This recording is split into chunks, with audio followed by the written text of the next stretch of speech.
Hey everyone, welcome back to another edition of my videos, and in today's part we're going to be continuing our exploration of the Schliemann defense by looking at what would be considered White's probably most solid move against the Schliemann defense, and that is the move 4d3. You probably would think to yourself that this is probably not the most ambitious variation to play against. White is just simply defending his pawn on e4 by playing d3.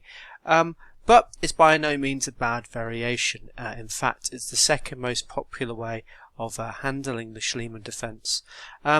Quite simply, White is defending his e4 pawn, and he's allowing his bishop to be developed.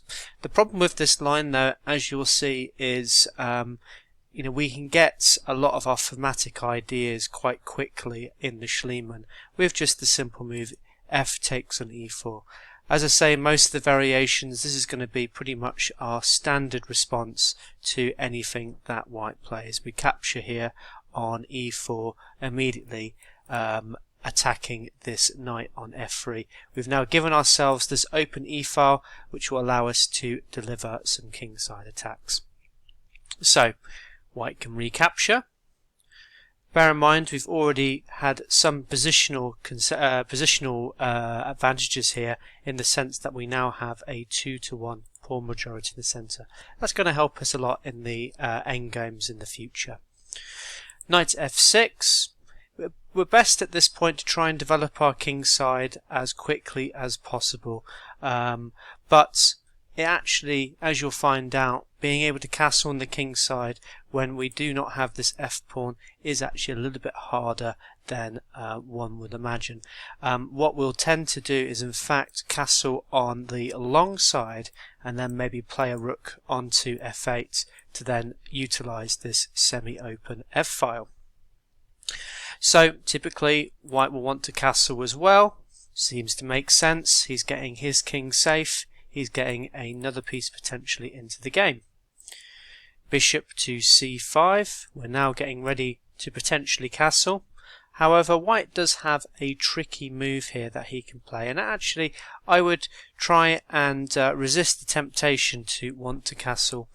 The move queen to d3 is really interesting, as well. Essentially White is just threatening to come to c4, where if we do castle he then forks our bishop and our king. So d6 will need to be played. This now defends our bishop. Queen to c4 can still be played. It's a bit of a tricky move this, as you can see Black can no longer castle, but also this knight will be threatening to potentially come to e6 or even to f7, where it can deliver some nasty forks. So pretty much a key move here that we need to remember to play is queen to e7. This now defends against these threats that can potentially come here with the knight, but also it prepares to get this bishop to e6. Here again White can be very tricky. Knight to c3, again a move that makes sense. We're developing a piece, but also bishop to e6 doesn't quite work here now, as White has a particularly tricky line here with, well, a very strong move I should say, with the move knight to d5. There are too many problems for Black to contend with here. You can already see that this knight is attacking c7, so it does need to be eliminated. But of course if we capture with this knight here, that will of course lead to this nasty fork. And another move you might be considering, what if we capture with the bishop? Well, unfortunately e takes on d5 also wins a piece as well. You might also be thinking, what happens if after knight comes here? This actually does lead to a bit of disaster as well for Black after queen takes here.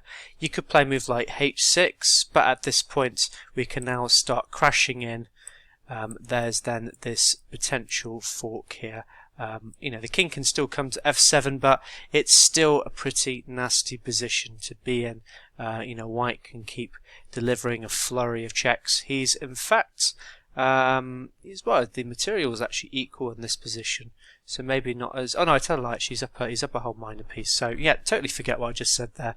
Definitely not a good line that you want to go to. So bishop e6, we can't really play here. There's too many problems for him.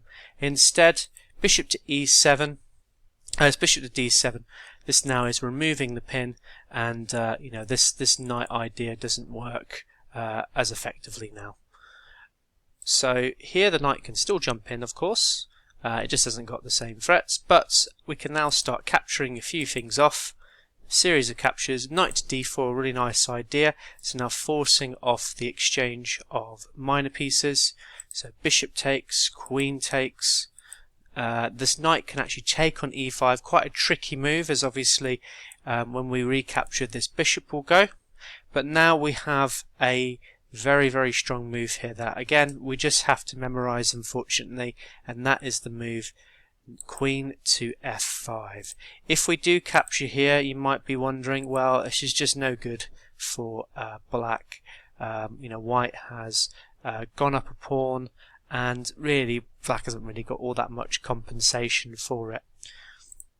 But going back, queen to f5, really powerful move. We're now threatening to capture here on c2. There's all kinds of problems that white needs to face. He needs to do something about this knight first of all, and well, black is going to get some really, really nice quick kingside attack potential now. So a typical move, the move that's been played in the database of the 11 games, knights to d3, and now castles long. Really nice move here. Black has got a lot of practical chances here. You know, this f2 pawn is going to come and attack very, very quickly. We have potential of, you know, jumping this knight into e2 and delivering some nasty checks.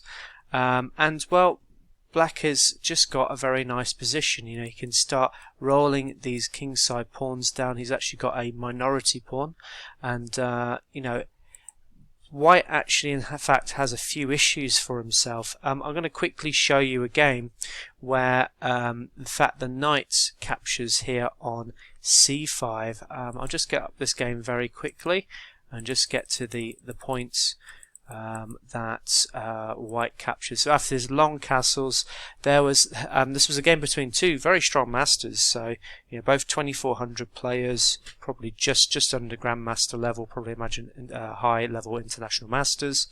Knight captures on c5 was actually a mistake in this game, but just due to the fact that the Schliemann is such a complicated position, you know, both players do make a lot of mistakes here, and you're going to get this a lot. The positions are very, very crazy. They are very, very murky.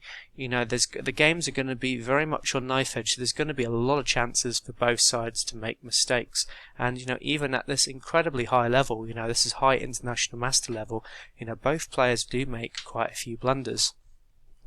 So black recaptures, it most makes sense. Queen takes, rook takes on d5, and then the queen captured on a7. This was in fact actually a mistake here. The rook came to e8, and although it looks like there's some nasty checks, they actually just lead to nowhere.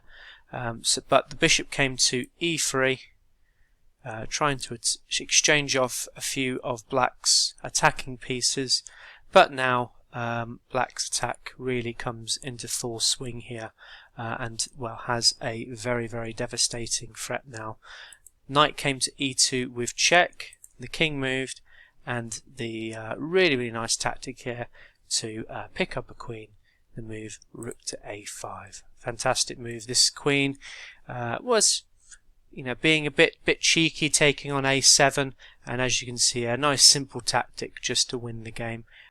But you can already see there, you know, white got himself into some early problems by trying to exchange off stuff, which you would normally do if you're trying to defend a position or if you're up a pawn. But here it landed himself into a quick loss. So going back then, so yeah, lots and lots of things to consider. So we'll go through the lines again just to make sure there's lots of things going on. So as I say, thematic plan, we've got to capture here. We then want to get our develop our kingside pieces, but bear in mind we'll most likely not be castling on the kingside, castling I should say, on the kingside, as well this light square is very, very weak, vulnerable for different checks and different attacks.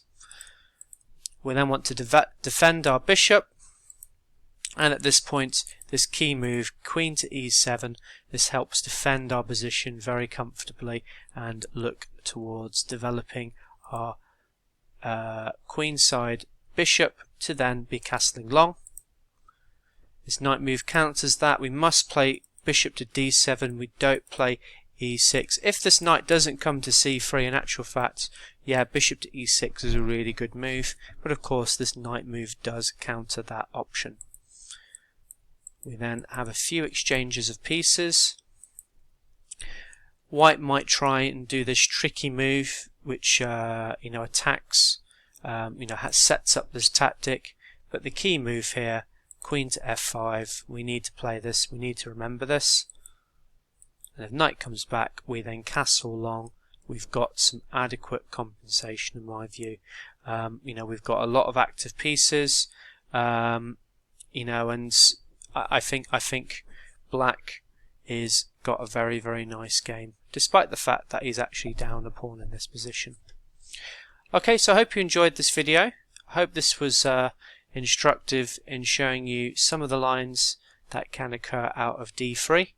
As I say, there shouldn't really be too much you have to worry about this particular line. I think black does score quite well out of the quiet variation, despite the fact that it's the second most popular move.